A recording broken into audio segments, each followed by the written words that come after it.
السلام عليكم ورحمة الله وبركاته، كيفكم؟ إن شاء الله تكون الكل لاباس بخير ونعمة يا ربي. جبت لكم فيديو جديد خفيف شوي، مشتريات جديدة رمضان إن شاء الله، ونشاط صغير للصغار باش يحفظوا به جدول الضرب بطريقة سهلة. شاركتكم وصفة الرز الجربي بطريقتي سهلة إن شاء الله تعجبكم. وفي الأخير نحكوا شوي على تحضيرات وتخطيط شهر شعبان إن شاء الله. يلا نبدأ مع بعضنا الفيديو على بركة الله. انشروا الطاعات، لا تتركوا الساحات لأهل المعاصي فقد أرهقنا ذلك. فكما أن للباطل من يروج له، ينبغي للحق أن يكون له من ينشرها. لا تخافوا من الرياء، فالرياء نية، والله وحده يعلم ما في القلوب. اجعلوا وجودكم في منصات التواصل الاجتماعي نورا، فالعمر يمضي والفتن كثيرة والأمة تحتاجنا. ولهنا بعد ما حضرت معاكم كويس شوكولا شو سخون باش نبدأ بيه نهاري، وتو نوريكم مشترياتي الجديدة اللي خذيتهم. حاجات بسيطة مش حاجة كبيرة، أما بالنسبة لي تفاصيل صغيرة تزيد ترتب وتسهل علي، وحاجات تكون محتاجتها والكل وتفرحني كيف نزيدها للدار. أول حاجة باش نبدأ بها هي الفنجان والستاس هذوما والصحين هذاي اللي جوني هدية من عند أختي الله يبارك لها. كنت أنا وياها وقتها، خذت لروحها وخذت لي يعني كيف معاها. بصراحة عجبوني ياسر التفاصيل اللي فيهم، هكا الديزاين متاع السيريز الكرز. بصراحة الطيارة وهيك حسيتهم ديما يعطوا جو باهي لفطور الصباح. إن شاء الله نستخدمهم، وإن شاء الله زيدا نستخدمهم في رمضان للقهوة ولا هيك للسحور إن شاء الله. بعدهم خديت سباتيو هاذوما الزوز، كنت محتاجتهم الحقيقة، عندي القدم يعني قدموا ياسر وما عادش عمليين. خذيت هذيا الشيتة هذي متاعت الدهنين الزبدة ولا بالزيت، هذيا خذيتها كولر موف هيك، حبيت نزهي كولارات باهية والكل. وخذيت هذيا السباتيو هذيا، حتى الكاليتي متاع السيليكون متاعهم باهي، خاطر فما أنواع فيهم. هذي اللي كانت عندي لولا استخدمتها عندي تو أعوام معاي ماشية بالباهي، أما تاكلتك على جنب مانيش باش نستغنى عليه خاطرهم هما عمليين في الكوجينة. هذه كان استعمال، نعطيكم فكرة هيك، وقت ننظف الماعون من الماكلة كاستعمال أول هيك نجبد بها الماكلة والكل، راهي عملية. المهم وخذيت بعدهم جل الألوان هذاي، أول مرة ناخذه بصراحة. باش نجربه المرة هذي النوع هذاي. إذا كان فما واحدة فيكم جرباتها تقولي إذا كان باهي ولا لا، خاصة في البلايص العميقة معناتها تسخة.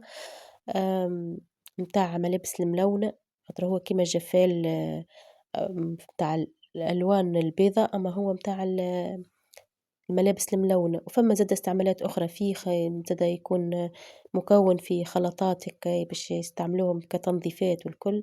إن شاء الله يا ربي تو نشارككم إذا كان عملت خلطة هيك ولا حاجة. آخر حاجة باش نشارككم بون بلون طيارة على الآخر ننصحكم بيه، هي تكسترا باور هذاي معطر جو طيارة بصراحة توب. اللي عندي ياسر نستعمل فيه، وثالث مرة ذي نشريه، معناها إيترا كيما هيك تشد ما شاء الله. نحبه ياسر هذا، يبقى فاوح ويدوم ياسر في الدار، ريحته ريحة النظافة. وبصراحة ننصحكم تجربوا منه. يعني خذيتها مرتين من عند الباج متاعهم، كتبت على الفيسبوك تكسترا باور، خرجت لي الباج متاعهم يبيعوا، راهم حتى بالجرو يبيعوا. حصيلو أنا خذيت كعبتين مرتين من الباج، ومرة هذيا نلقاه في بوتيك واحدة تهبط يعني بالجرو وتبيع. إذا كان تحبوا شكون تعرفني والكل ننصحها ونقولها وين بالضبط. وتو باش نشارككم نشاط عملته لولادي في آخر العطلة، حسيت ينفعهم يعاونهم خاصة في حفظ جدول الضرب. الفكرة هي بسيطة ياسر وما فيهاش حتى تعقيدات. كتبت جدول الضرب في أوراق بوشيت، حصيله من 3 ل9، الأرقام من فوق والنتائج من تحت بخط كبير وواضح. ومن بعد خليت الصغار يلونوا ويزينوا كل ورقة على طريقتهم. حسيتهم اندمجوا وفرحوا كأنهم كأنها لعبة، معناتها دخلتها لهم في شكل لعبة، مش قراءة وحفظ أمور جدية، معناتها حسينا من غير ضغط.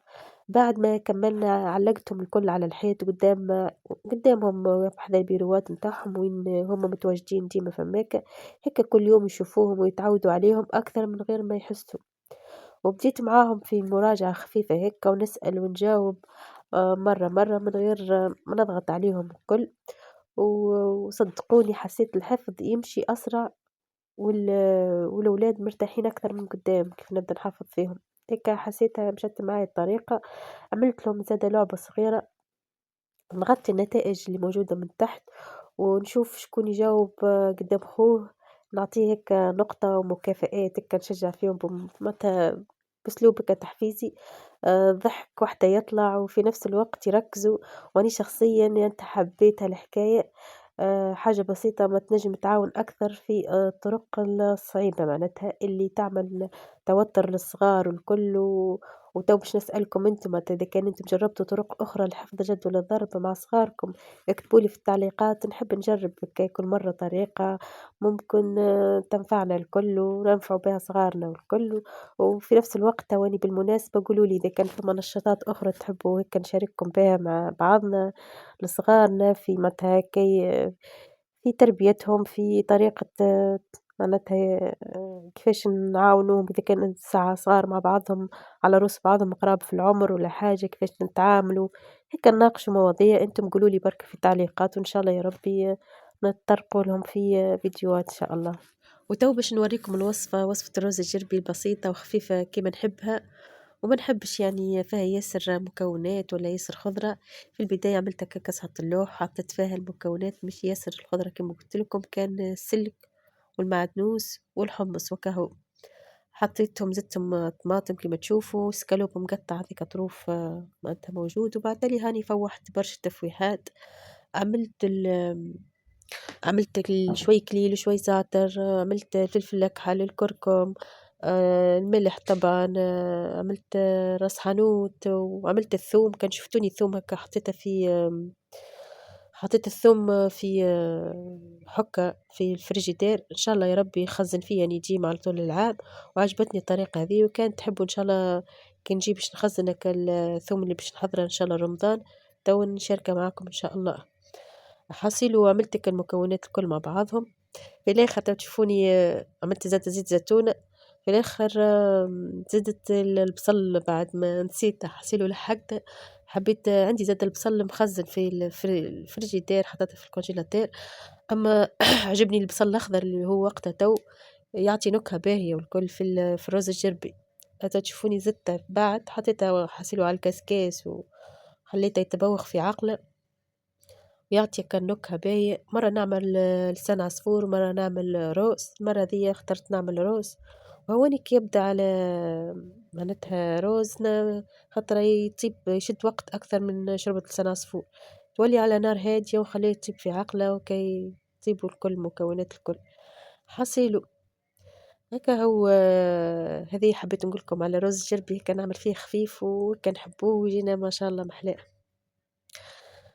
وفي الآخر راني حطيت راني لحقت للبصل وفي الآخر راني حطيتها في الطبق متاعها وعملت لك شوية زيتون والكل وكان فما مالح هكا يبدا حاجة باهية، حاصل في وسط هالحركة هذه حبيت نعمل فلاش صغير على تعليقات فيديو العودة، تفاجأت ياسر ببعض المتابعات اللي قالوا لي مفتقدينك واللي عودة موفقة حتى لو العدد قليل والله يفرحني ياسر، هذا حاجة طبيعية العدد قليل خاطر القناة عندها ياسر ما هبطتش والمشاهدات تكون قليلة، أما التعليقات هذه دليل على أن المحتوى متاعي يعجب الناس واللي يشبهوا لي طبعًا، وإن شاء الله يا رب نشوف من بعضنا كان الخير. وهذا صحيح الرز الجربي حضر كيما تشوفوا فوق منه كعبات زيتون وكان فما هكا شوي فلفل مسير ولا حاجة وأنا خفيف يعطي طاقة وبالذات مع بركة شهر رجب إن شاء الله يا ربي نقضينا شهر رجب كيما يحب ربي ويتقبل منا صالح الأعمال ويا ربي إن شاء الله ما نكونوش ظلمنا في أنفسنا، وبما أن رجب قريب يكمل وشك على الانتهاء حبيت نوريكم حاجة صغيرة